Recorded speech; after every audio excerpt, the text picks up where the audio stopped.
14 Oro, plata y piedras preciosas, porque nadie puede poner otro fundamento que el que está puesto, el cual es Jesucristo.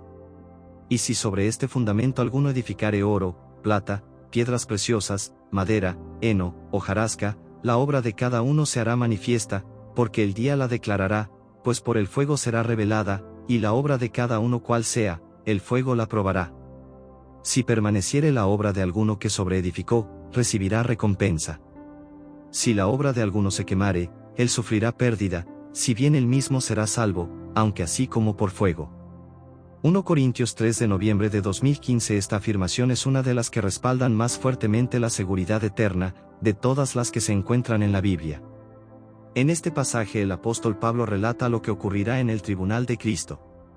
La vida de cada creyente será evaluada en base a su contribución y consagración al reino de Dios, del cual Cristo es descrito como el fundamento. Aquí se define a dos clases de cristianos.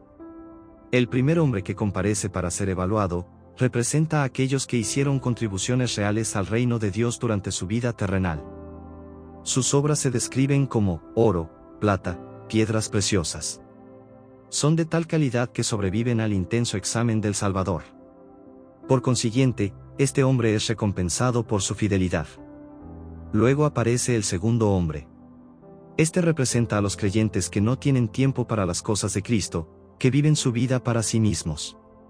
Una por una sus obras son evaluadas y una por una se queman.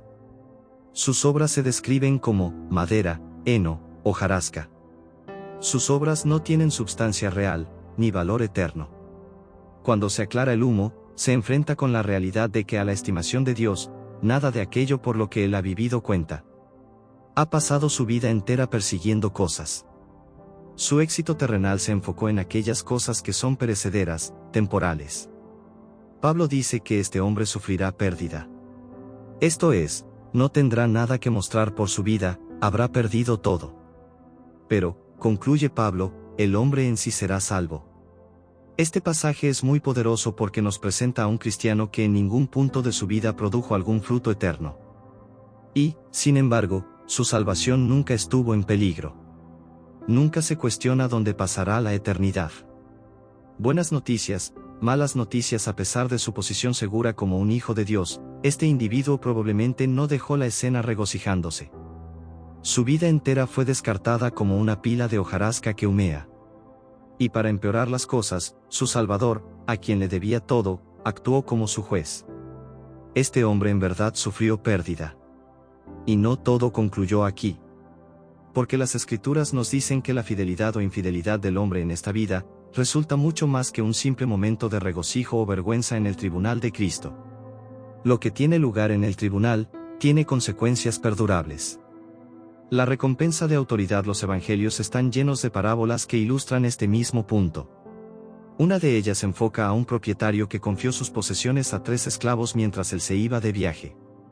A cada esclavo le dio una diferente cantidad que cuidar, garantizada por la capacidad individual. Los primeros 2 esclavos invirtieron las posesiones de su amo, y duplicaron sus inversiones.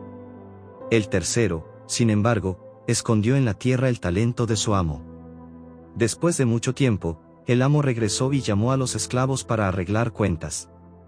Habiendo oído los informes de los 2 primeros esclavos, el amo respondió a cada uno diciéndole: «Bien, buen siervo y fiel, sobre poco has sido fiel, sobre mucho te pondré, entra en el gozo de tu Señor». Mateo 25.23. A los 2 se les había confiado diferentes cantidades. Sin embargo, ambos recibieron la misma recompensa. De este resultado obtenemos una perspectiva de la norma de Dios para el juicio. Cada uno de nosotros será juzgado en base a las oportunidades y capacidades individuales. Este hecho se destaca por la reacción del amo ante el tercer esclavo. Este, con su cabeza inclinada, se acercó a su amo: «Señor, te conocía que eres hombre duro, que ciegas donde no sembraste y recoges donde no esparciste, por lo cual tuve miedo, y fui y escondí tu talento en la tierra. Aquí tienes lo que es tuyo».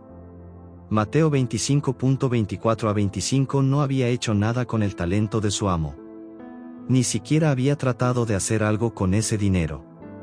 Su amo replicó: «Siervo malo y negligente, debías haber dado mi dinero a los banqueros, quitadle, pues, el talento, y dadlo al que tiene 10 talentos». Mateo 25.26 a 28. En ese punto de la parábola Jesús hizo un desvío para hacer un comentario. Sabía que sus oyentes se preguntarían por qué se le dio más al esclavo que ya tenía 10 talentos. Uno pensaría que el esclavo con 4 lo recibiría. Pero esa no es la manera en que se hacen las cosas en su reino, porque al que tiene, le será dado, y tendrá más, y al que no tiene, aun lo que tiene le será quitado. Mateo 25.29 era la manera en que Jesús ilustraba lo que ocurrió con el hombre que se presentó al tribunal con madera, heno y hojarasca. Cuando el juicio concluyó, incluso eso le fue quitado. Lo que Cristo quiere decir es claro: quienes demuestran en esta vida una capacidad y disposición de usar e invertir apropiadamente lo que Dios les ha confiado, recibirán más para usar e invertir en su reino futuro. Los primeros 2 esclavos fueron fieles en lo poco. Su recompensa fue la oportunidad de ser fieles con mucho más. Las tinieblas de afuera. El versículo final de esta parábola es tan severo que algunos comentaristas creen que es una descripción del infierno. No lo es. Téngase en cuenta que esta es una parábola. Esta se usaba para destacar un punto central. El punto de esta parábola es que en el futuro reino de Dios, quienes fueron fieles en esta vida recibirán recompensa, y aquellos que no, perderán cualquier recompensa potencial. A algunos les serán dados más privilegios y responsabilidades, mientras que otros no tendrán nada. Este es el versículo: y al siervo inútil echadle en las tinieblas de afuera, allí será el lloro y el crujir de dientes. Mateo 25.30. Jesús concluyó su parábola y añadió que el esclavo fue arrojado a las tinieblas de afuera. Luego, refiriéndose al lugar real, el cual indica en la parábola con la expresión, las tinieblas de afuera, afirmó: allí será el lloro y el crujir de dientes. Antes de poder comprender el impacto de la parábola, debemos primero determinar a qué se refiere la expresión, las tinieblas de afuera, en base a ese contexto. Ciertamente que en la parábola no se refiere al infierno. ¿Cómo puede un amo echar a su esclavo en el infierno? Esta frase aparece en una parábola similar en el capítulo 22 de Mateo. En esa parábola un huésped indeseable es atado y echado fuera del banquete, a las tinieblas de afuera. Es claro que se refiere a ser echado fuera del edificio, a la oscuridad. La misma interpretación encajaría en el caso del siervo ocioso. Entre tanto que a 2 de los esclavos se les dio mayor responsabilidad, al tercero se le echó fuera de la casa. Pero, ¿a qué lugar real se refería Jesús en esta parábola? Él nos da solamente un indicio: allí será el lloro y el crujir de dientes. En la parábola no hay mención de castigo adicional a este. No hay mención de dolor, fuego o gusanos. Este lugar claramente no es el infierno. Bien, pues, entonces, ¿en dónde está? Los creyentes en el reino. Antes de tratar este importante asunto, quiero asegurarme que entienda la implicación de los 2 pasajes que acabamos de examinar. El reino de Dios no será lo mismo para todos los creyentes. Déjeme explicarlo de otra manera. Algunos creyentes tendrán recompensas por su fidelidad terrenal, otros, no. A algunos creyentes se les confiará ciertos privilegios, a otros, no. Algunos reinarán con Cristo, otros no. Algunos serán ricos en el reino de Dios, otros serán pobres. A algunos se les dará verdaderas riquezas, a otros no. A algunos se les dará tesoros celestiales que serán propios de ellos. Algunos reinarán y gobernarán con Cristo, otros no. Un estudio cuidadoso de estos pasajes revela un común denominador. El privilegio en el reino de Dios es determinado por la fidelidad de uno en esta tierra. Esta verdad puede ser para algunos un choque. Tal vez siempre ha pensado que todo el mundo será igual en el reino de Dios. Es verdad que habrá igualdad en términos de ser incluidos en el reino, pero no en cuanto a nuestro rango y privilegio. La prueba más clara viene de la respuesta de Jesús a Pedro cuando le preguntó al Maestro acerca de lo que él y los otros apóstoles recibirían por sus sacrificios. Entonces respondiendo Pedro, le dijo: He aquí, nosotros lo hemos dejado todo, y te hemos seguido. ¿Qué, pues, tendremos? Mateo 19.27. Jesús no lo reprendió por ser egoísta y egocéntrico. Tampoco intentó corregir la teología de Pedro. La pregunta de Pedro estaba justificada. De modo que Jesús le contestó: de cierto os digo que en la regeneración, cuando el Hijo del Hombre se siente en el trono de su gloria, vosotros que me habéis seguido también os sentaréis sobre 12 tronos, para juzgar a las 12 tribus de Israel. Mateo 19.28 Los apóstoles tendrán una posición especial de autoridad en el reino futuro. Usted y yo no juzgaremos a las 12 tribus de Israel. Ese es un privilegio reservado para ese grupo especial. El lloro y el crujir de dientes ahora, regresemos a nuestra pregunta original. ¿En dónde está ese lugar representado por las tinieblas de afuera en las parábolas de Jesús? Estar en las tinieblas de afuera es estar en el reino de Dios, pero fuera del círculo de hombres y mujeres cuya fidelidad, en esta tierra, les ganó para ellos un rango especial o posición de autoridad. Las tinieblas de afuera representan, no tanto un lugar real cuanto una esfera de influencia y privilegio. No es un área geográfica del reino en donde quedan confinados ciertos hombres y mujeres. Es simplemente una figura del lenguaje describiendo su bajo rango en el reino de Dios. La razón por la que habrá lloro y crujir de dientes de parte de quienes se encuentran en esta posición, se hace obvia una vez que se elimina la confusión sobre la frase, crujir de dientes. Esta figura del lenguaje no simboliza dolor, como algunos han pensado. El mejor ejemplo de lo que esto en verdad denota se halla al final del sermón de Esteban en Hechos. Este había sido acusado falsamente de blasfemia. Después de su larga defensa, sus acusadores se enfurecían en sus corazones, y crujían los dientes contra él. ¿Por qué? ¿Acaso tenían dolor?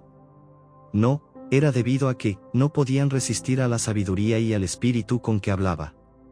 Aquellos hombres oyeron la verdad, sabían que estaban en un error, y no podían soportarlo.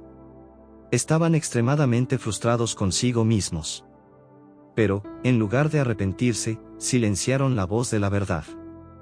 Ahora, imagínese estando ante Dios y viendo reducido a cenizas todo aquello por lo cual usted ha vivido. ¿Cómo piensa que se sentiría? ¿Cómo cree que respondería? Imagínese observando a santo tras santo, recibiendo recompensa por su fidelidad y servicio al Rey, y sabiendo todo el tiempo, que usted había tenido igual número de oportunidades, pero no hizo nada con ellas. No podemos concebir la agonía y la frustración que sentiríamos si tuviéramos que atravesar semejante prueba. Darnos cuenta de que nuestra infidelidad nos ha costado eternamente sería devastador. Y así será para muchos creyentes. Así como aquellos que fueron hallados fieles se regocijarán, así los que sufrirán pérdida llorarán. Mientras que a uno se le celebra por su fidelidad, otros crujirán sus dientes frustrados por su vista limitada y su codicia. No sabemos cuánto tiempo durará el regocijo o la tristeza. Aquellos cuyas obras se quemaron no llorarán ni crujirán sus dientes por toda la eternidad. Sabemos que en algún punto Dios consolará a los que han sufrido pérdida, pero no hay indicación en las Escrituras que todo el mundo tendrá los mismos privilegios por toda la eternidad. Las recompensas son permanentes. No os engañéis. Puede parecer extraño que en un libro sobre la seguridad eterna dedique tanto espacio al juicio y a las recompensas de los creyentes. Pero opino que esta área de la doctrina es clave para reconciliar la justicia de Dios con el don gratuito de la salvación. Cualquiera que toma en serio la enseñanza del reino de Jesús, sabe que los creyentes no se escaparán con el pecado. Toda obra pecaminosa será examinada. Por otra parte, podemos estar seguros de que ninguna de nuestras buenas obras quedará desapercibida tampoco. Hace algunos años prediqué en nuestra iglesia una serie sobre el tema de las recompensas. A medida que avanzaba, empecé a notar un cambio que tomaba lugar en la vida de uno de nuestros estudiantes de secundaria, que nunca había sido líder espiritual en nuestro departamento juvenil. En efecto, me enteré después que hasta ese tiempo, en su mayor parte, había seguido el camino del mundo. Pero algo en esa serie captó su atención. Cada semana se sentaba más y más cerca del santuario. Al final de la serie, estaba en la primera banca. En las semanas que siguieron, tuve varias oportunidades de hablar con Ken. Durante esas conversaciones, me contó varios detalles de su peregrinaje espiritual, y por qué creía que la serie sobre las recompensas había tenido tanto impacto en él. Me dijo, siempre supuse que una vez que alguien confiaba en Cristo y sabía que iba al cielo, estaba casi listo. Me figuraba que en el cielo todos seríamos iguales. Siendo ese el caso, en realidad no veía ninguna razón para dejar nada de lo que hay aquí abajo. ¿Qué diferencia haría? Cuando usted empezó a hablar sobre recompensas, fue un choque para mí. Nunca había oído algo así antes. De súbito empecé a pensar en todo lo que había hecho. Empecé a darme cuenta de que cada momento contaba. Dejé de beber licor. Dejé de ir a fiestas. Empecé a invitar a mis amigos a la iglesia. Todo cambió. Creo que antes de eso en realidad no estaba motivado. Una vez que me di cuenta de que lo que hago ahora determina cómo será la eternidad, me dediqué a trabajar. Hoy Ken está en la universidad. Ha hecho un impacto significativo por Cristo en su fraternidad, tanto como en el plantel en general. Cada vez que lo veo no puedo evitar preguntarme cuántos otros Kens hay en mi congregación y en otras en todo el país, creyentes a quienes se ha arrullado para que piensen que una vez que tienen un boleto para el cielo, pueden descansar, que no ven ninguna conexión entre sus vidas ahora y la eternidad, que corren el riesgo de abochornarse al ver que todo aquello por lo cual han vivido se reduce a madera, heno y hojarasca. Jim Elliot comprendió el cuadro completo. Al sacrificar su vida en un intento por evangelizar a los Oukes, se convirtió en una ilustración de sus propias palabras, cuando dijo, no es tonto el que da lo que no puede guardar para ganar lo que no puede perder. Cada momento cuenta. Ninguna obra pasará desapercibida.